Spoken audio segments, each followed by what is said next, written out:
Allez, c'est parti. Salut, bonjour. J'espère que vous allez bien. Je vais très très bien. J'ai la pêche, j'ai la patate, comme je le dis souvent. Ouais, je suis content. Tout se passe bien. Il y a plein de problèmes, plein de soucis, plein de trucs, mais la vie avance et ouais, ça avance quoi. Alors je suis speed parce que j'ai pas vu passer l'heure en fait. Il est tard et dans une demi-heure, mais ça laisse largement le temps de répondre à vos questions. Ne vous inquiétez pas. Ne vous inquiétez pas. Dans une demi-heure, je vais partir faire un truc. Je commence par l'actualité parce que je vous en parle tout le temps, mais voilà, ça y est, c'est en train d'arriver. Regarde, c'est la vie d'artiste. Voilà, l'appli, elle est quasiment bouclée. Elle est encore privée pour l'instant. Elle va être publiable. Vous pourrez la télécharger sur Android et iOS, donc l'univers des portables et ceux d'Apple sans aucun problème. Dans quelques unités de temps, je sais pas. C'est plutôt, ça se compte en jours, en toute petite semaine, parce qu'après il faut ça passe par des étapes de validation. Mais avant, il fallait que je mette du contenu et qu'on construise avec l'équipe tout ce qu'on voulait vous offrir. L'appli sera gratuite, bien sûr. Alors il y aura de la pub ou pas, on verra ça. Il n'y a pas de mystère, hein, on dit toujours que ça fait partie du modèle économique, quoi. Hein, mais là-dessus, il y aura plein d'exclusivités, plein de contenus, des vidéos spécifiques, des podcasts. Vous savez ce que je commence à enregistrer, c'est-à-dire des émissions un peu radio, quoi. Juste le son qui vous permet d'écouter ça dans votre atelier. J'ai commencé quelques épisodes, pour l'instant assez privés, puis on verra, l'interaction va arriver après.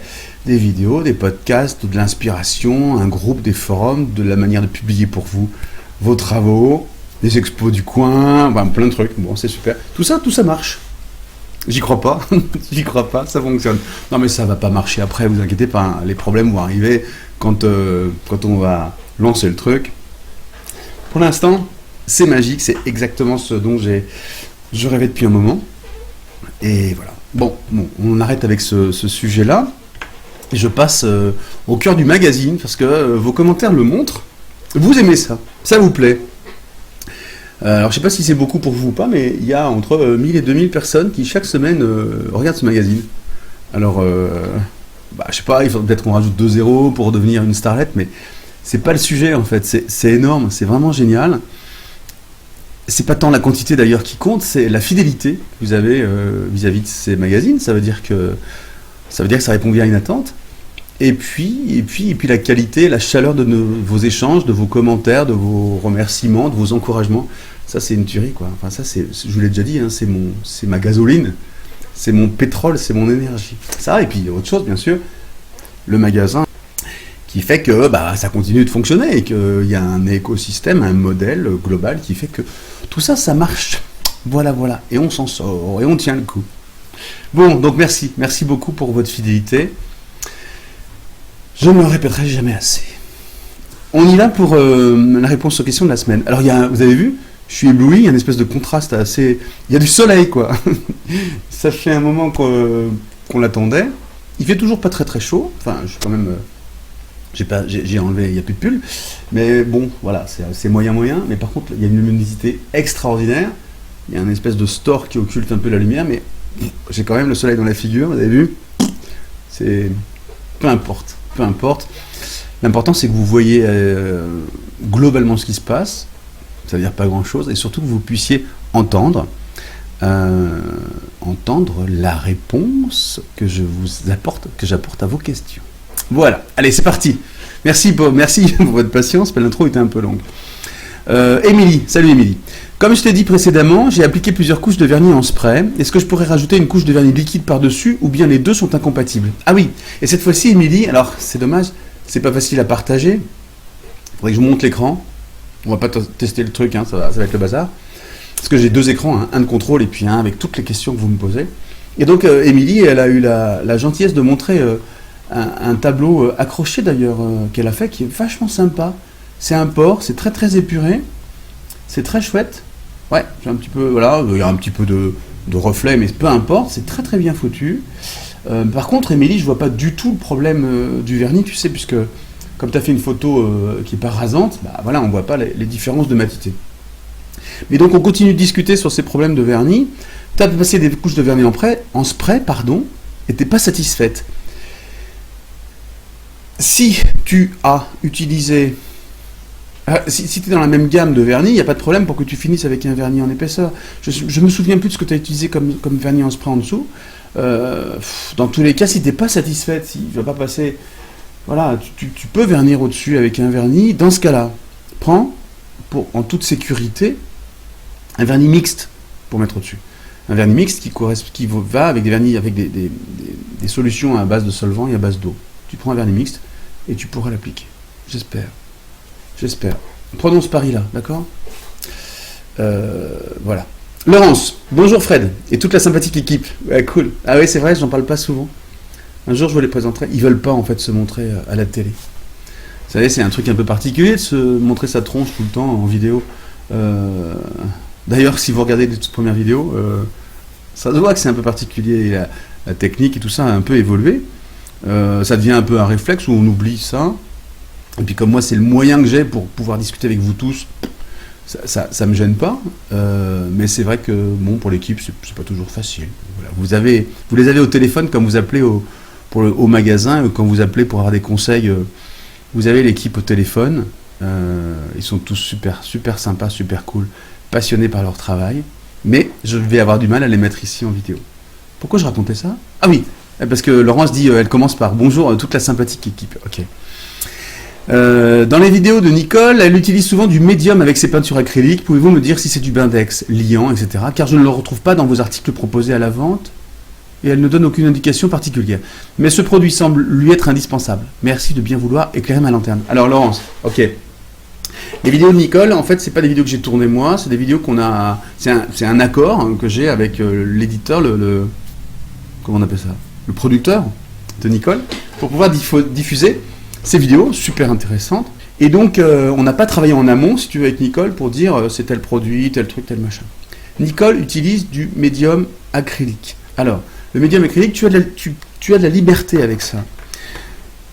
Très souvent, les artistes utilisent du gel, tu vois, du heavy gel même, c'est-à-dire un médium acrylique, un épaississant qui va permettre de donner plus de consistance à l'acrylique. En fait, tu as deux solutions. Sans rentrer dans les détails techniques, avec des médiums plus techniques, plus pointus, plus spécifiques, tu as deux types de médiums acryliques, des fluidifiants et des épaississants. Le fluidifiant, c'est globalement toute la gamme. Chez Liquitex, il y en a beaucoup, il y en a chez PBO, il y en a chez tout le monde, mais c'est globalement des Bindex, des binders acryliques, des liants acryliques, plus ou moins liquides, que tu vas rajouter à ta peinture, comme si tu mettais de la flotte dans l'acrylique, sauf que l'eau va casser la molécule d'acrylique, et tu vas perdre ce côté soyeux, tu vois, et puis résistant aux UV, alors qu'avec des liants et du Bindex ou des médiums liquides, tu vas garder cette propriété. Donc ça, c'est important de privilégier ça. Et c'est pas pour vendre du matériel que je vous dis ça. C'est à l'usage, vous verrez, la peinture est moins cassante après. Voilà. Hop, pour assouplir. Et pour épaissir, des gels, des médiums gels, il y en a plein, dans toutes les marques. Effectivement, ceux de Liquitex sont très très bons, ceux de PBO sont très très bons aussi, ceux de Dalb, enfin voilà, nickel. Ça permet d'épaissir la peinture et de travailler en épaisseur. Poum poum. Et après, tu as plein de spécificités pour fluidifier, pour ralentir le séchage, pour travailler sur glacis, etc. Mais les deux médiums vraiment de base qu'il faut avoir si tu bosses à l'acrylique, liquéfiant, le type de Bindex, et épaississant. J'espère que j'ai répondu, Laurence, à ta question. Ah, et puis elle met une belle... ouais, un bon truc. Ok. Lionel, bonjour. Salut. Me serait-il possible d'avoir un conseil concernant le bon support à employer pour l'application de la gouache? Ou éventuellement passer une couche d'après appropriée avant la mise en peinture pour un meilleur résultat? Car beaucoup trop de transparence dans les couleurs et un manque de saturation des teintes dans le résultat final. J'emploie actuellement de la gouache Talens Art Création, ok, sur papier aquarelle 300 grammes. J'applique 2 couches sans trop diluer. Mon travail demande également de la netteté dans l'exécution des contours. 6 juin, ma réalisation. Ah ouais, c'est toi qui as envoyé ça. Ah, c'est bien, Lionel. Encore une fois, je ne peux pas vous montrer. Mais c'est des aplats, c'est des volutes ou des cercles qui s'entrecroisent, et tu as besoin de faire des aplats. Alors, Lionel, il y a du boulot. Bon, il y a du boulot. Par quoi je commence? La gouache, normalement, c'est une peinture d'étude. Ne hurlez pas, les gouachistes. Une peinture d'étude qui permet, donc qui est opaque, couvrante, plutôt mate, et qui n'est pas permanente, donc qui peut se rediluer dans le temps. qui travaille sur papier. Voilà, tout ça. Tac, tac, tac, tac, tac. Et les écoles d'art adorent ça parce qu'en fait, tu travailles tes couleurs, tu fais tes mélanges de couleurs et tu fais l'apprentissage des couleurs et du cercle chromatique avec de la gouache. C'est magique pour ça. Voilà. Mais c'est assez particulier à utiliser comme peinture parce que justement, tu n'as aucune transparence. Alors toi, j'ai vu que tu avais quand même de la transparence dans ton boulot de temps en temps. Tu fais beaucoup d'aplats. Et tu vois, voyant ton boulot, mon premier réflexe, ce serait de dire, passe à la vinylique, quitte la gouache, et passe à la peinture vinylique. La peinture vinylique, je pense à Flash, c'est une peinture magnifique, qui fait des aplats extra, sans aucune trace de pinceau, vraiment superbe, pas d'épaisseur. C'est une gouache vinylique, quoi, donc qui est permanente après, et qui est pas sensible après à l'eau, etc. plus tard, tu vois. Donc moi je ferais ça, pour travailler comme tu le veux, là, et dans ce cas-là, soit sur papier, soit sur toile, ou sur bois. Et vu ton boulot, moi je travaillerais sur support bois, parce que ça demande beaucoup de précision. Il y a un support bois, à prêter, poncer, enduit de gesso, reponcer, etc. Tu vas avoir un truc, waouh, nickel, comme ça, et tu vas pouvoir avoir une précision de tracé, une précision de remplissage de tes zones, assez importante. Tu poses plein d'autres questions. Qu'est-ce que tu dis? Talens Art Création. Alors Talens, c'est une bonne marque. Art Création, je te rappelle, c'est l'entrée de gamme de Talens. Donc il y a mieux. Voilà, peut-être qu'il y a mieux. Je ne vais pas en dire plus. Ça répond vraiment à une attente importante. Mais Art Création, c'est l'entrée de gamme de Talens. Voilà, j'ai bouclé, je l'ai dit 3 fois. Je pense que ça suffit. Ça ne veut pas dire que c'est la cochonnerie, mais il y a plus concentré, il y a plus d'eau. Voilà. En plus, si tu dilues à la flotte, alors, tu prends de la gouache, tu la dilues à l'eau. Non, faut pas faire ça. Hein. Moi, je prendrais. Essaye de la flash, de la vinylique. Je pense que tu vas tomber sous le charme. C'est vraiment superbe. Nos clients qui utilisent la flash sont des fidèles. Parce que vraiment, c'est chouette. J'espère que j'ai répondu, Lionel, à ta question. Il est quelle heure? Oh, ça va, j'ai le temps. Enfin, quelle heure? Je veux dire, ça fait combien de temps que ça tourne, quoi. Paulette, salut Paulette. Merci pour vos conseils.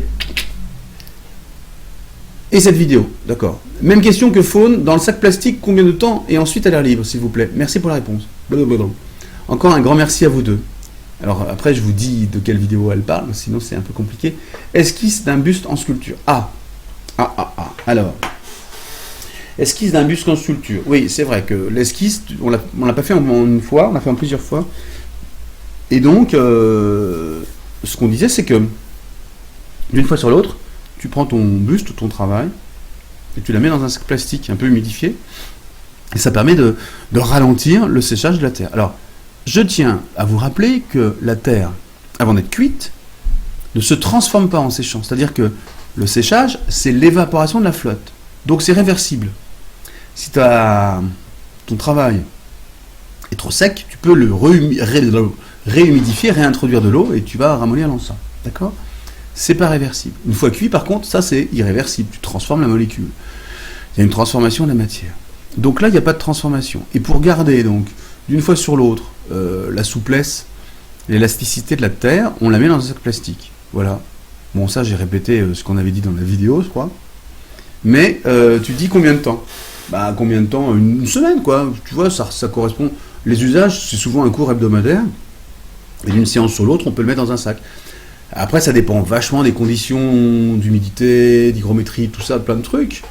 Il y a des contextes où ça peut moisir, voilà, parce que dès que tu mets de l'eau, quelque chose d'humide dans un endroit fermé, ça peut développer un peu de moisissure. Mais bon, il faut vraiment attendre longtemps, quoi. J'espère que j'ai répondu. Ma voix, elle se baisse parce que je suis pas sûr d'avoir vraiment répondu à la question. Non, c'est ça. Et ensuite, à l'air libre. Alors après, combien de temps à l'air libre? Avant de cuire, là, il faut attendre un bon moment. Parce qu'il faut vraiment que ça sèche, justement, et pas simplement à l'extérieur avec une croûte. Parce que s'il y a de l'humidité à l'intérieur, en cuisant dans le four, ça explose. Et quand ça explose, quand on ouvre le four, après cuisson, ça arrive, hein, ça nous arrive à tous, il y a mieux comme découverte. Donc il faut attendre un moment, plusieurs petites semaines, quoi. Ça dépend. Attends, si tu as fait un homme en taille réelle, ou alors si tu as fait un santon, là, la durée de séchage est différente. Ok, Paulette, allez, on s'accroche, on y va. Martine, bonjour. Je vois aussi votre matériel, trépied, etc. pour poser le papier en extérieur. Que me conseillez-vous d'acheter? Merci. Ah oui, elle avait regardé la vidéo carnet de voyage aquarelle sur une plage du Nord avec Evelyne. D'accord. Donc on a tourné ça. Et alors, elle me dit, je vois votre matériel, trépied, etc. pour poser le papier en extérieur. Que me conseillez-vous d'acheter? Alors, là on était dans un endroit où il y avait beaucoup de vent, si je me souviens bien. Ça s'envolait un peu. Ça, c'est les aléas, c'est ce qui arrive. Hein. Et puis les sols sont jamais plats, tu vois, horizontaux à l'extérieur. Donc il faut prendre un trépied, c'est pas un trépied, tu as appelé ça trépied, un chevalet d'extérieur. Un chevalet de campagne, ça s'appelle, même si c'était pas à la campagne, un chevalet de campagne. Il y a tout ce qu'il faut. Il y en a en particulier un ou deux, je crois, en aluminium, qui sont très très bien. Ça se replie super bien, comme un pied de photographe, tu vois. Ça se met dans un petit sac en bandoulière, hop. Ça se déplie, ça s'installe, et là-dessus, tu peux fixer ton papier. Alors, ton papier, si c'est des feuilles de papier, bah, il faut que tu aies prévu une planche pour pouvoir agripper ton papier. Tu peux même le préparer à l'intérieur avec du craft gommé, ou du ruban craft, du craft gommé plutôt. Et sinon, un bloc directement, tu sais, qui sont déjà collés sur les bords, qui permet de travailler. Voilà. J'espère que c'est la bonne question. Pour poser le papier en extérieur, que me conseillez-vous? Pense à prendre des pinces. Si tu vas à l'extérieur, parce que ça s'envole, même le bloc des fois, donc tu prends des pinces à dessin, des pinces pour agripper ton bloc, pour accrocher ton bloc à ton chevalet. J'espère que j'ai bien répondu. J'espère aussi que tu avais aimé cette vidéo, Martine. On avait pris beaucoup de plaisir avec Evelyne. Flora, bonsoir Fred. Je voudrais savoir sur une toile, certaines personnes dessinent au crayon pour des motifs minutieux avant de peindre. J'ai essayé, mais l'on voit les traces de crayon papier. Faut-il un crayon spécial? Ah ah, magazine de la semaine du 2 avril. Mais j'en ai déjà parlé, j'ai l'impression. Je vais recommencer. Il y a plein de trucs à dire là-dessus, Flora. Attends, je voudrais savoir sur une toile, certaines personnes... Alors, par quoi je commence? Alors, je ne sais pas par quoi commencer parce que j'ai plein de trucs à dire sur les esquisses. Il y a plein de façons de faire. Si tu utilises un crayon graphite classique, surtout s'il est un peu sec, eh ben tu vas blesser la toile. Tu risques de blesser la toile et avoir du mal à enlever ton esquisse. Bon, premièrement, ça c'est pas facile. Donc il faut prendre un crayon un peu plus gras. Et quand tu le prends un peu plus gras, eh ben il y a du gras, c'est pas du vrai gras, mais il y a plus de graphite qui reste sur la toile. Et quand tu peins, en fonction des couleurs que tu utilises et tout ça, tu risques de salir, de souiller ta peinture.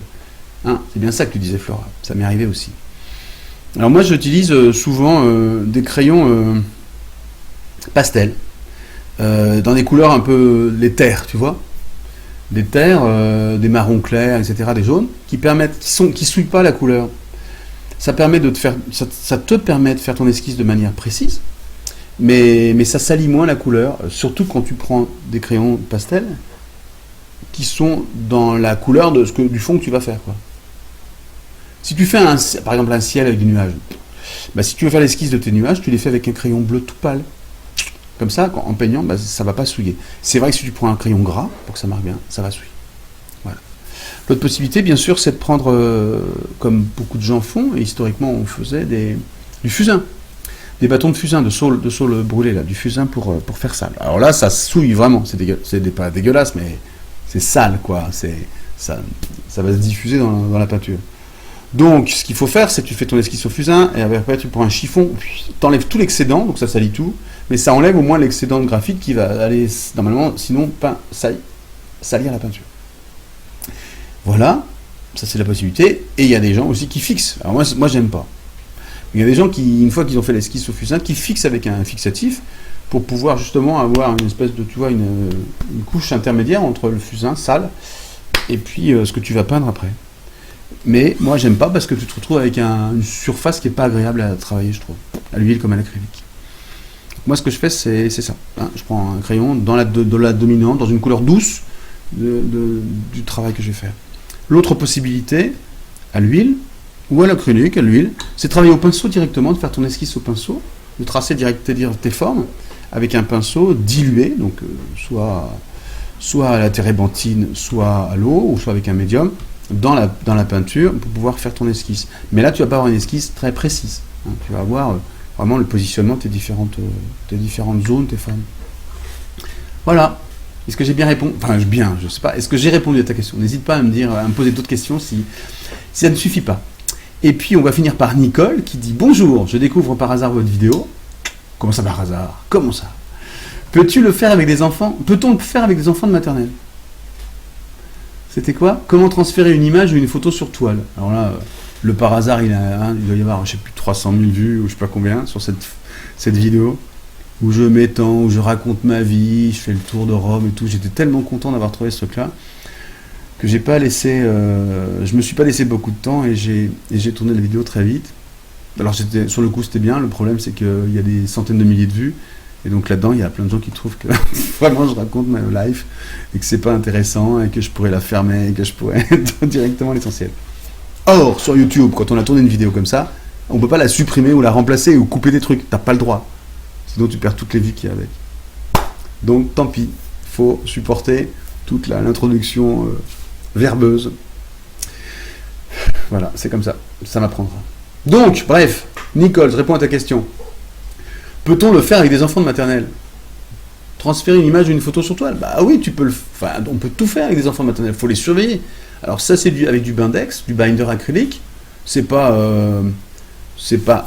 toxique, sauf qu'il faut pas le manger, hein. C'est-à-dire qu'il faut vraiment surveiller les gosses, les gamins faut pas ingérer ce truc-là. Il faut aérer, mais ça, c'est pas non plus, ça va pas exploser. Mais bon, comme dans toutes les activités artistiques qui utilisent de la peinture, il faut aérer. Qu'est-ce que je peux dire d'autre? Après, la complexité, avec des enfants de maternelle, tu peux avoir des effets un peu imprévus, pas complètement parfaits, mais qui donnent des beaux effets dans le transfert. Oui, tu peux faire ça. C'est plus facile d'ailleurs que tous les médiums de transfert, le faire au Bindex. Ce qui est encore plus facile, Nicole, c'est de travailler avec du Wenzu, tu sais, ce papier transparent que t'imprimes et tu poses tu poses la face imprimée sur du Bindex, tu mets du Bindex dessus et ça mouille tout le papier, ça fait apparaître l'impression. Il y a une autre vidéo, une grosse vidéo, une vidéo qui tourne sur ma chaîne avec ça, c'est encore plus simple, je crois. Et puis le Wenzu, ça coûte pas très très cher. Et les gamins, ils vont adorer parce que tu peux imprimer des trucs vraiment chouettes et ça restitue vraiment la forme, quoi. Voilà. J'ai fini, j'ai l'impression que j'avais un truc à vous dire et j'ai oublié. C'est pas grave. J'ai répondu à pas mal de questions. Vous savez, j'ai réussi à absorber le stock de questions. Donc là, c'est des questions toutes fraîches à chaque fois. Continuez à en poser. Ah oui, je sais ce que je voulais vous dire.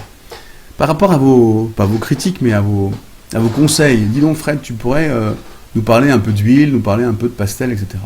Moi, je vous parle de tout ce que vous voulez. Il faut juste que vous me posiez des questions. Donc si les peintres à l'huile que vous êtes n'ont pas de questions, je ne réponds pas. Voilà. Hein. Et si vous avez des questions, mais vraiment, il n'y a pas de tabou, je répondrai à tout, dans la limite de ce que je sais, ce que je connais, toujours connecté avec l'utilisation des produits. Et puis voilà, blablabla. Blablabla, c'est fini. Je reboucle sur... elle est encore là, mon appli, ou pas? Je reboucle sur la vie d'artiste. C'est l'événement, je suis super content, ça me prend un temps fou. Mais ça va être génial. Ça va être génial. On va plus se quitter. Je suis, la phrase démarre très mal. J'ai terminé, pardon. Je vous souhaite une superbe semaine. Créez, continuez de créer. Posez-moi des questions.